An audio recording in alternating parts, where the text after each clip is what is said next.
Ladies and gentlemen, I'm very happy to introduce to you to this afternoon's program a fiddle workshop under the direction of R.P. Christeson.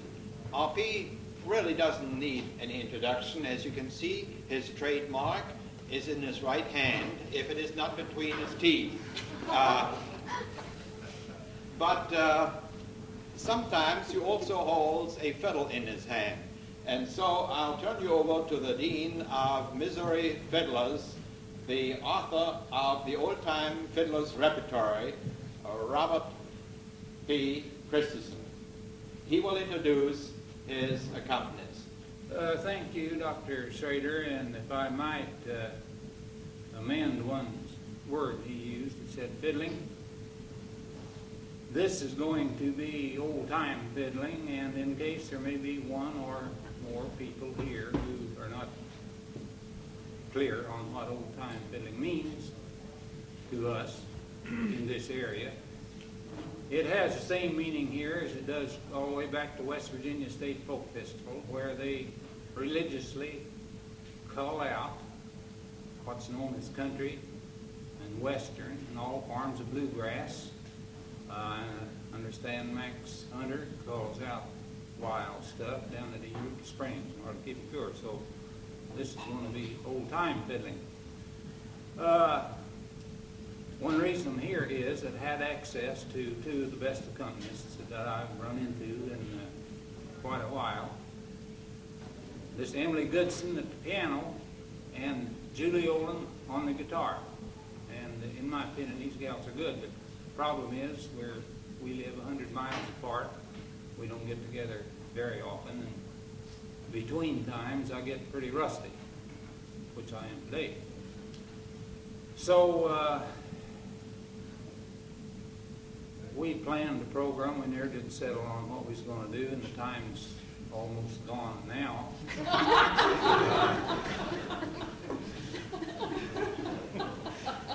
The thought occurred to me, and I think we'll go through with it, to carry out a little ritual that used to prevail down in Pulaski County, where I'm from.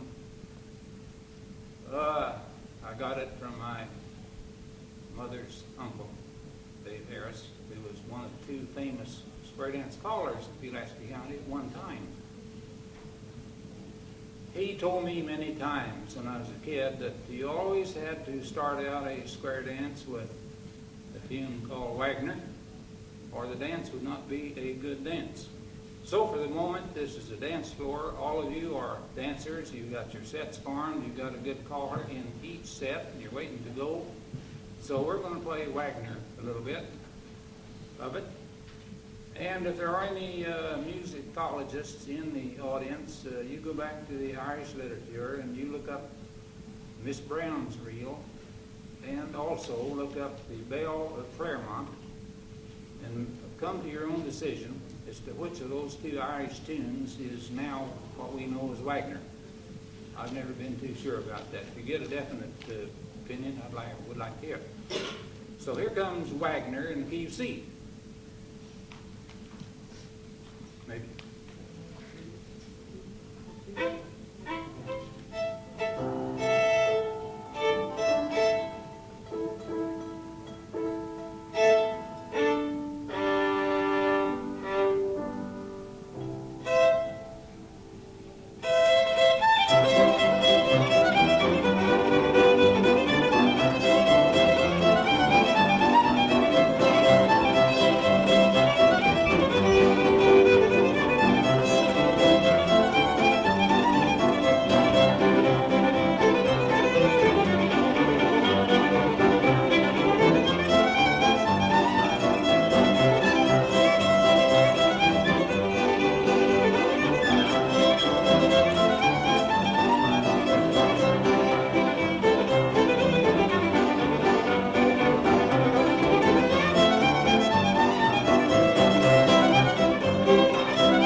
but we got that little ritual out of the way.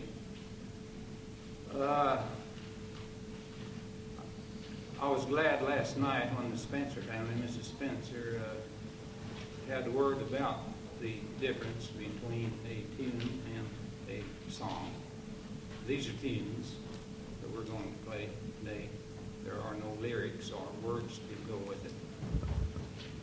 And after she made her talk last night, I think Noah Webster is quit turning over in his grave. Some of the commercial stars from Nashville started it, going out and singing tunes all over the country. I guess it was a gimmick or for publicity, whatever reason. The disc jockeys have picked it up. And more and more and more singers are singing tunes, and now there's a live country show on Channel 13 where the fiddlers are playing songs. And like I said, I was glad that Miss Spencer set the record straight. We're going to play another tune here in a minute. Couldn't think of it. We've got a list. I've gotten to where when I pick up a fiddle to play, it's entirely random. I can't remember a list of tunes, and I never know what's going to drop next. What do we got?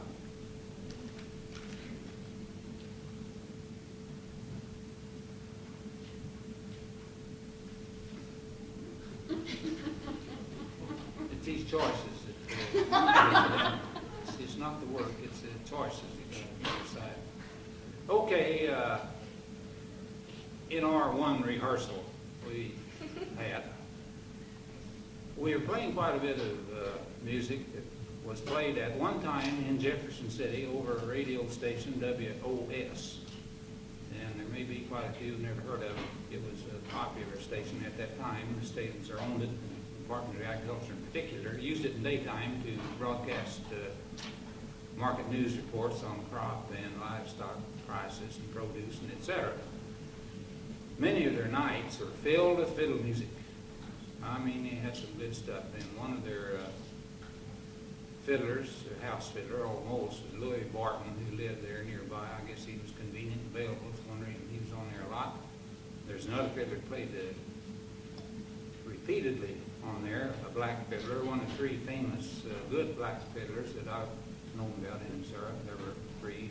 A fellow named Hawkins over at Williamsburg must have been something else from what old timers told me of.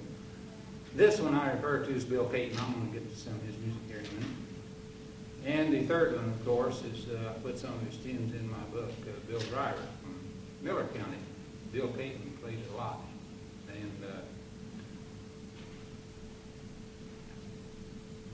his music is a little different. You'll notice it when you hear it. It's got a distinctive air of its own, this pattern or whatever it is.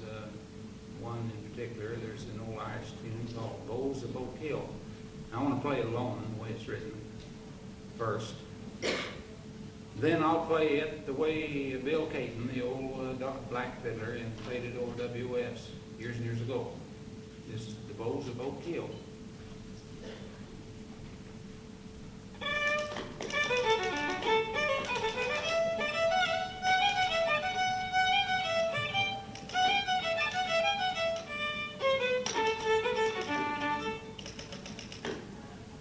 Now, I thought it was.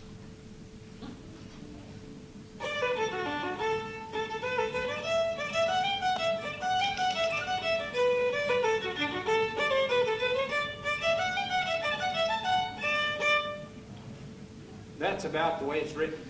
Now, here's what Bill Caton did to it. B.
wish there had been recording equipment available at that time. Of course, it wasn't the portable variety. There are no commercial records made and built. I wish for history's sake there had been.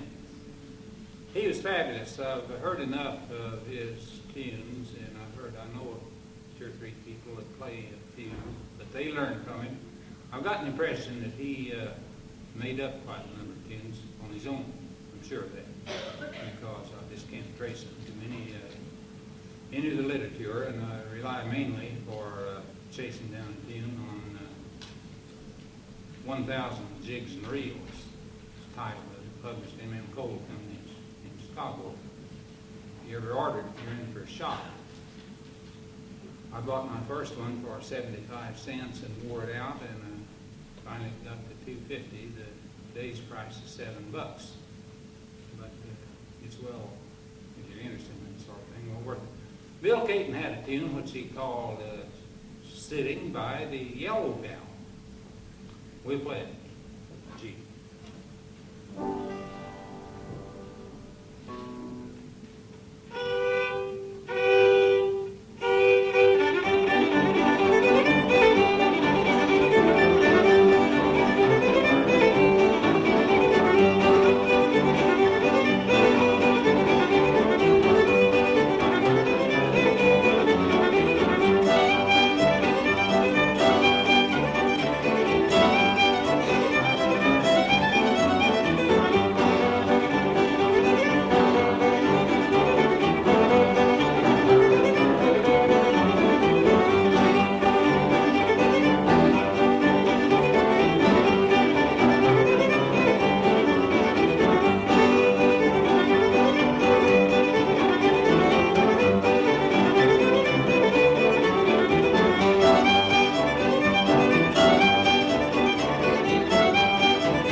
WS had a number of fiddle contests, and they had a clear channel, and it had a lot of wide range of listeners over the state.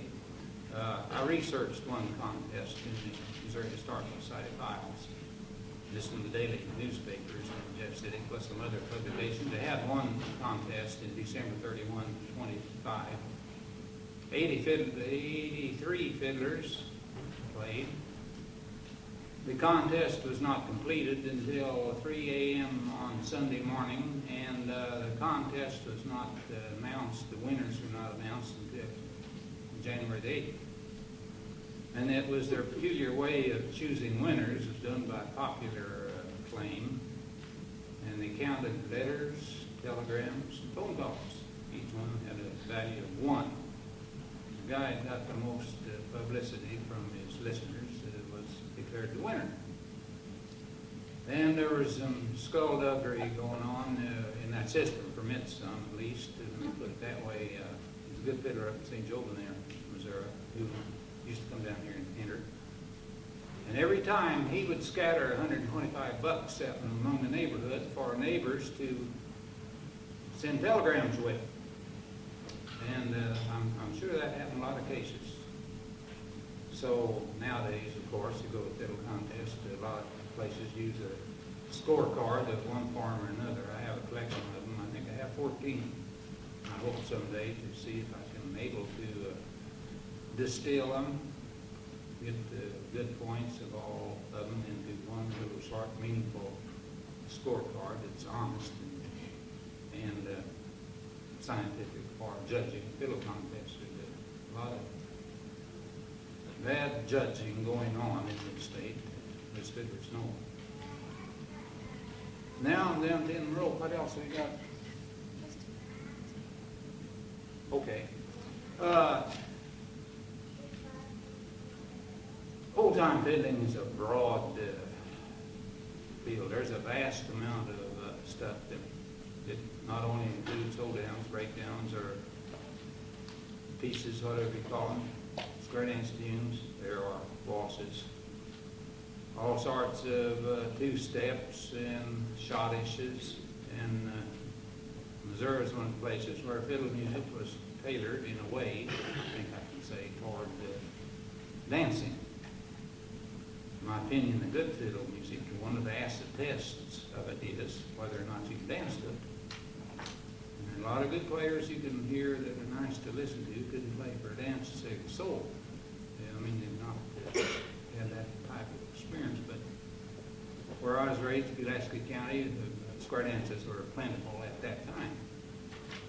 And I love good fiddle music that is danceable. I prefer it to music that's just to be listened to. And I'll say this, at home, I don't remember seeing but 3 times a cakewalk. But there is a cakewalk in the literature. Is that what we're going to play? Eli Green's cakewalk. I've heard a number of old-time fiddlers talk about it. But as I said, I don't know if there's any people that do the cakewalk anymore. We'll try it.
Over WS, there was, they played a lot of waltzes at that time, and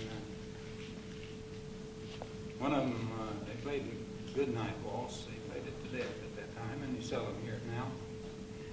They played Stars and Stripes Waltz. I've heard it many times over WS. Now this is in the early 1920s. It's 50 years ago. We might try the Stars and Stripes Waltz as it was played over WS in about 24 or 5.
mentioned Louis Barton's name earlier. He played an Irish jig constantly over WOS. I don't know whether it was because he loved it or didn't know any others or what. But I remember it. It has a title, which is what? Go to the devil and shake yourself. And incidentally, that's valid. That's in the Irish literature. Go to the devil and shake yourself. I'm going to play it. Because it is historic, not because it's. There are better jigs, and I would have played a nice jig. I wouldn't pick that one, but he wore it out. So to keep this thing authentic, we'll play his copy of "Go to the Devil and Shake Yourself."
Listen, we had one set of headphones, and she was listening to WOS. And all at once we saw her, shut her eyes, start smiling and patting her feet. And I ran over and she pulled one earphone loose and I listened to it. This was WOS again. And they were playing Haste to the Wedding, of all tunes. But it's valid. It's an old-timer in the Irish literature, and it's here in Missouri. But you do seldom hear it. We try.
And he had jig steps to go with 6/8 tempo. He was one of the few people that I ever saw. And I didn't have enough sense. I was a kid, was uninterested. I could have had him teach me that. It was a joy to watch him. And it didn't occur to me that I ought to try to learn it. But it's too late now. It's entirely different, however. Point of interest, it's entirely different from the way the Irish dance. There were some fine Irish dancers at the festival at the Arch in St. Louis over Labor Day weekend. I believe he's world champion or national champion, something. And that guy was good in his way, but what he did was entirely different from the old Ozarks jig dancing approach to that 6/8 tempo. Have we got anything left? Or? Oh my goodness, we're running overtime here. How much time do we have? Who's keeping track of it?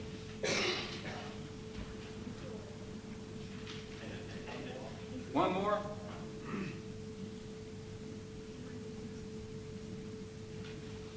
It's been decided. Girls want to do an old two-step called Sickle.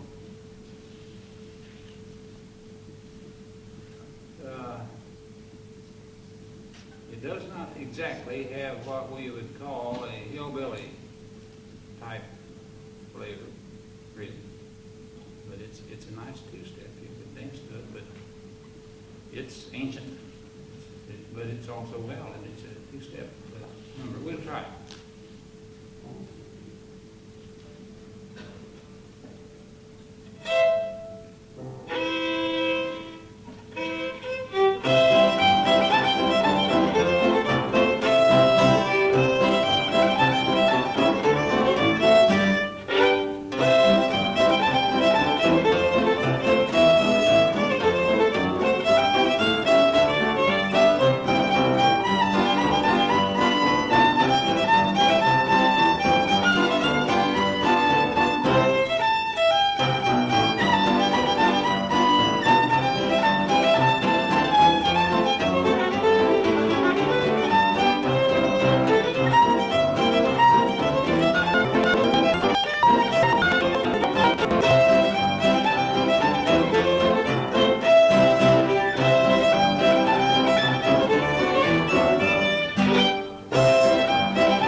appreciate your attention, and I hope you enjoyed what we've done. I wish we could spend the rest of the afternoon and the evening together, but maybe some other time.